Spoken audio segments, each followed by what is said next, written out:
terlebih dahulu. Siapa yang berani untuk memimpin doa? Saya Bu. Nisa. Oke, silakan dipimpin teman-temannya Nisa. Baik, sebelum kita belajar, kita berdoa terlebih dahulu. Berdoa mulai. Berdoa selesai.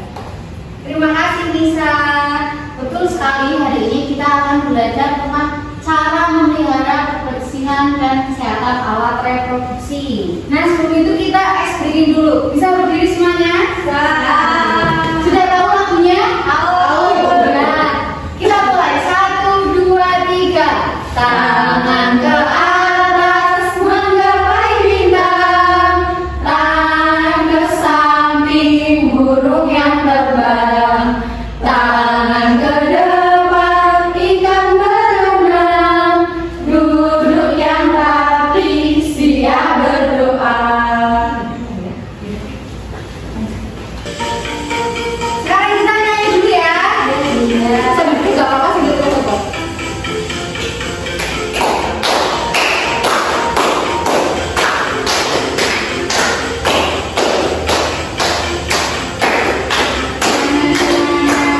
Anak kami saya, anak kami saya ada di kampung baru. Anak kami saya, anak kami saya, anak kami saya ada di kampung baru. Caca wanita, caca wanita, caca wanita ada di kampung baru. Caca wanita, caca wanita, caca wanita ada di kampung baru. Oke, kita semua.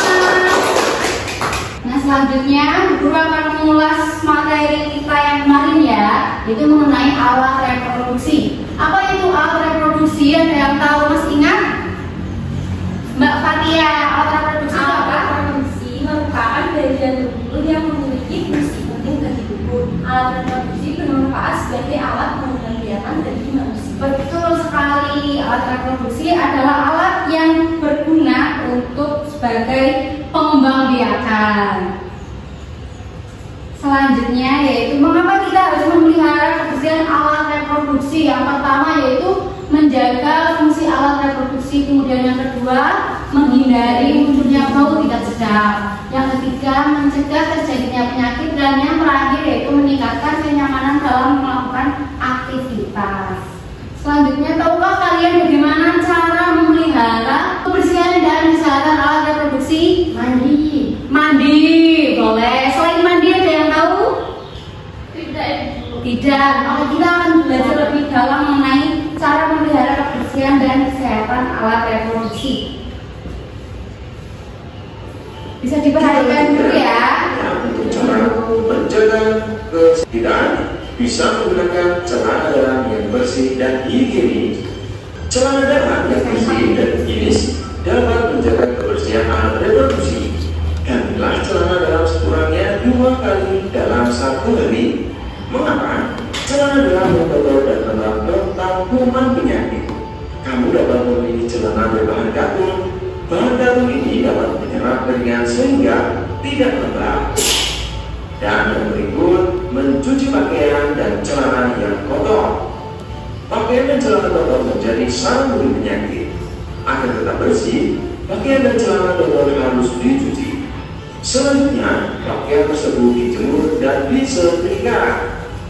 Ada yang sudah bisa mencuci pakaiannya sendiri? Bagus sekali. Nah, yang berikut ada mengenakan celana yang longgar. Kenapa? Coba latih cara memberikan temanmu. Ada teman-teman kalian yang mengenakan celana ketat.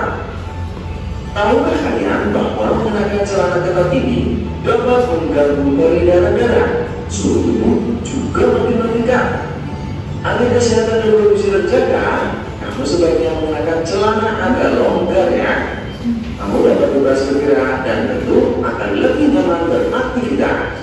Itu apa? Kita harus menggunakan atau memakai celana yang tidak ketat atau longgar ya. Yang berikut, membiasakan buang air di toilet atau kamar mandi. Biasakan buang air di toilet atau kamar mandi. Nah, dari video tadi ada 4 gambar. Ayo kita ulas secara bersama-sama. Gambar yang pertama yaitu apa? Mengenakan celana dalam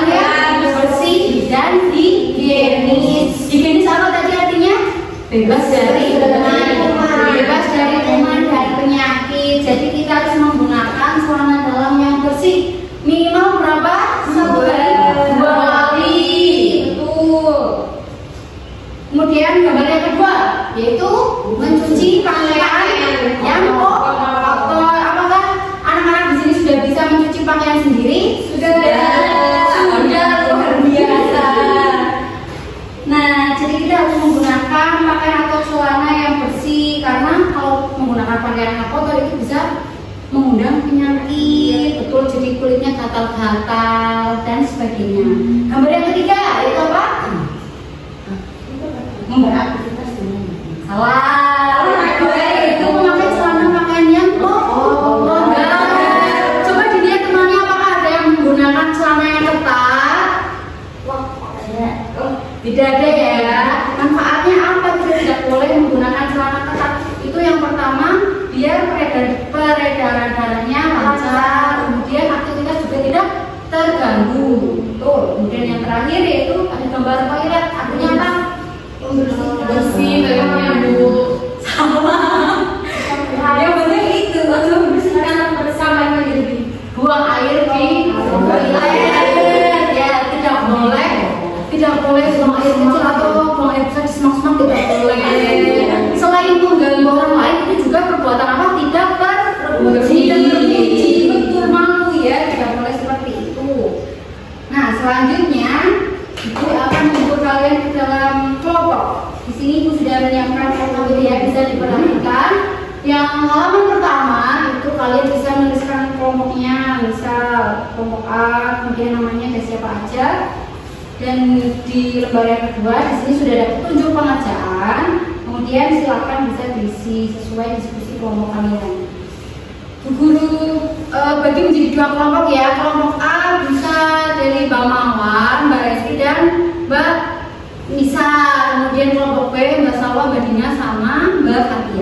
Oke, paham ya? Paham. Ini untuk kelompok A. Silakan jangan lupa ditulis dulu identitasnya di depan ya.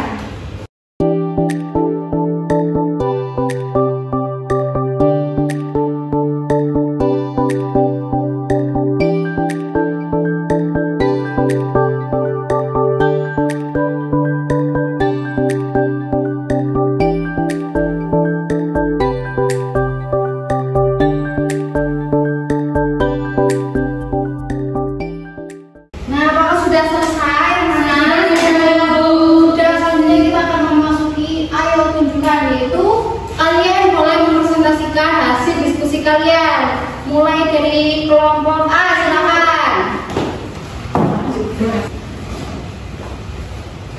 Bisa perkenalan kelompok A? Baik Bu. Halo teman-teman, kami dari kelompok A. Nama saya Mawar. Nama saya Nisa. Saya Rizky. Sekarang kami akan mempresentasikan hasil kerja kelompok kami. Untuk gambar yang pertama itu contoh dalam kehidupan sehari-harinya adalah sehabis mandi mengganti pakaian dalam. Yang kedua, mencuci pakaian dan celana yang kotor. Contohnya jika setelah bermain saya berganti pakaian dengan yang bersih. Lalu selanjutnya ada menggunakan pakaian yang longgar. Contohnya dalam kehidupan saya yaitu saya menggunakan kaos yang tidak ketat dan celana yang tidak ukuran dan membuang air di toilet atau kamar mandi. Saya menggunakan toilet untuk buang air kecil dan buang air besar. Apakah sudah betul kelompok B? Tuh, diberi tepuk tangan. Terima kasih kelompok A. Bisa dikumpulkan ya. Kumpulkan. Sudah dicocokkan tadi ya?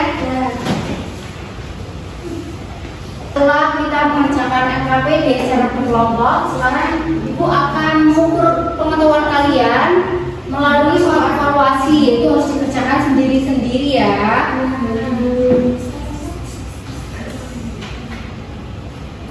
Bisa dilihat ya di layar coba tulisnya seperti ini. Saya tulis dulu nama, kelas, absen. Kemudian di sini terdiri dari 5 pilihan ganda dan juga 2 isian singkat. Bisa dilihat.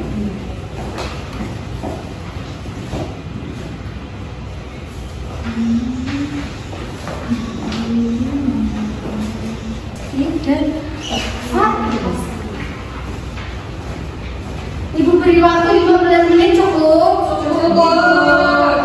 Bisa dimulai dari sekarang.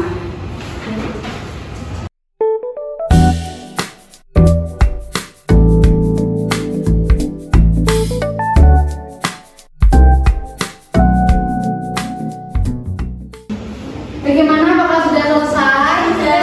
Sudah, silakan bisa dikumpulkan.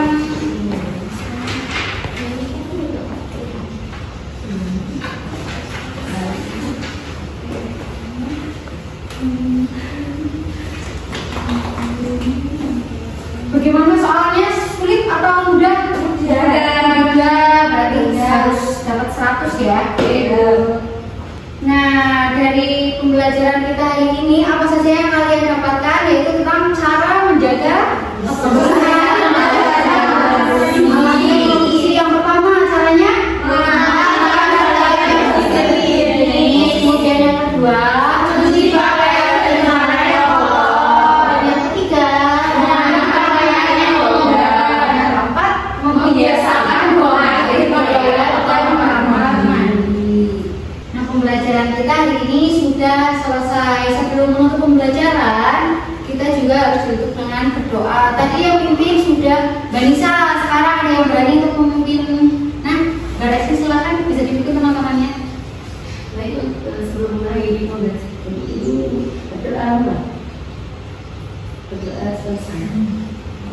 Terima kasih Mbak Resti.